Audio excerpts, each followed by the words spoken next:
जंगल की हवाएं जब सांस लेने लगे और रात की खामोशी तड़पने लगे तो समझ लो इंसानों का इलाका खत्म और जंगल की रूहों का वक्त शुरू। रामपुरिया गांव की शामें आमतौर पर शांत होती थीं, लेकिन उस दिन कुछ अजीब था। हवा भारी थी, जैसे पेड़ों के बीच कोई फुसफुसा रहा हो। तीन दोस्त अनिवेश, आकाश और शरद पुराने कुएं के पास बैठे मस्तियां कर रहे थे। भाई चलो आज कुछ नया करते हैं, रोज रोज यही गली यही पकौड़ी। भाई कुछ भी करवा लो, लेकिन पहले कुछ खिला दे। भूख लगी है यार, भाई कुछ खिला दे। चलो जंगल चलते हैं, सुना है वहां कोई पुरानी साधु की झोपड़ी है, कोई गया नहीं आज तक। तीनों ने बैठे बैठे फैसला कर लिया, आज रात जंगल की ओर यात्रा होगी, बिना किसी को बताए और बिना सोचे समझे। जंगल का पहला कदम हमेशा हल्का लगता है, लेकिन जो अंदर बढ़ता जाए उसके पैरों का वजन बढ़ता जाता है, क्योंकि डर शरीर नहीं रूह को जकड़ता है। भाई ये सही लग रहा है तुझे? तू डरपोक है यार, रूह वो कुछ नहीं होता। शांत रहो, सुनो कुछ चल रहा है हमारे पीछे। एक परछाई झाड़ियों में सरकी, लेकिन किसी ने नहीं देखा या देखकर नजरें फेर लीं। पुरानी झोपड़ी जंगल के सबसे घने हिस्से में थी। दरवाजा लकड़ी का, लेकिन खुद ही हिलता हुआ, जैसे कोई अंदर खड़ा हो, बाहर बुला रहा हो। ये दरवाजा अपने आप खुला है। भाई इस बार कुछ मत बोल, कुछ गड़बड़ है। अरे फिल्म मत बनाना, चलो अंदर। जैसे ही तीनों ने दरवाजा पार किया, दरवाजा खुद ब खुद बंद हो गया। अंदर एक टूटी हुई अलमारी थी, दीवारों पर अजीब पेंटिंग्स थीं और एक जला हुआ दिया जो अब भी टिमटिमा रहा था। दीवार पर एक लकड़ी की तख्ती पर लिखा था, जो भी अंदर आएगा बाहर नहीं जाएगा। भाई ये कॉमिक्स वाला मजा नहीं है अब। ये तो लग रहा है जैसे हमें बुलाया गया हो। तुमने वो देखा? तीनों ने देखा। कोने में एक पुराना आईना, जिसमें सिर्फ दो लोगों की परछाई थी। तीनों थे वहां, लेकिन परछाई दो ही थी। उस आईने में वक्त ठहरा नहीं, बल्कि पलट गया।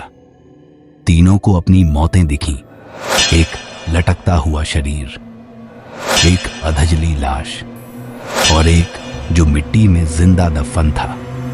ये क्या हो रहा है? हमें निकलना है।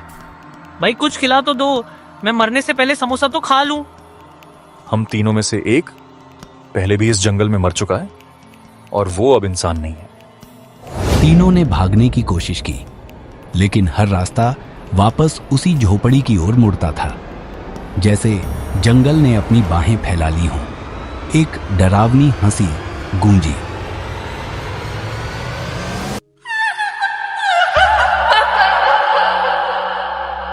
अब आए हो तो यहीं रहना होगा।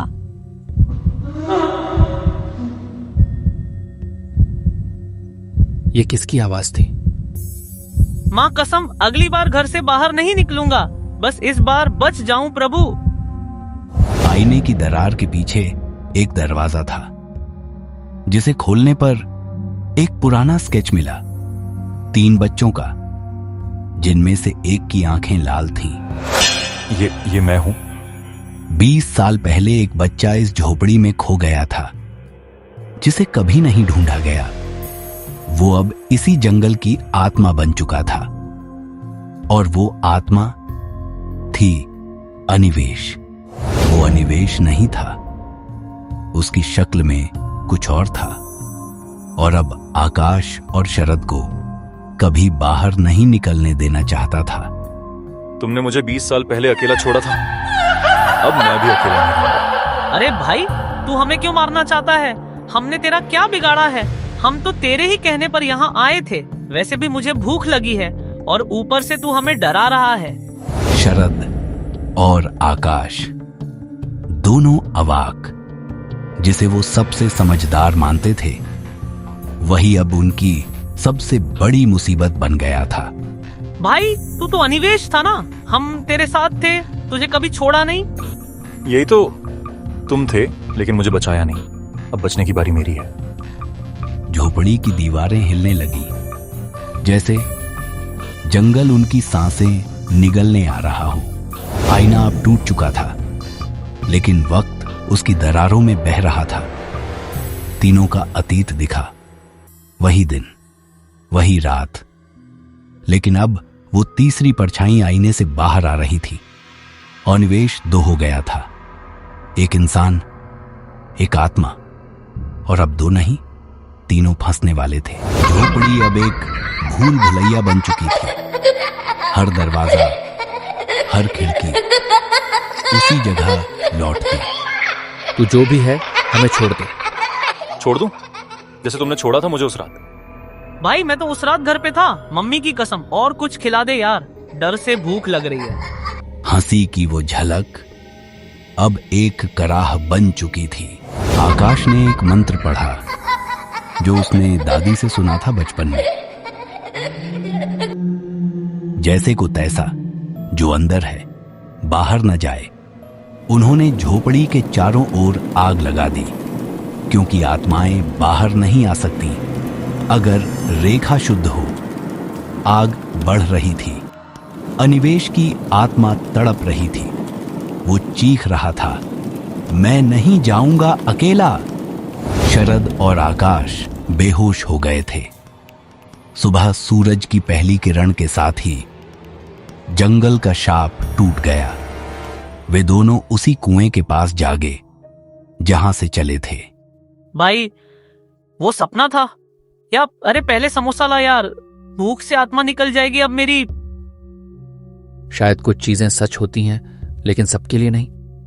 अनिवेश कभी मिला नहीं फिर, लेकिन उस जंगल में अब हर पेड़, हर झाड़ी उसकी चीख सुनाता है। जो साथ छोड़े वो फिर साथ ना पाए।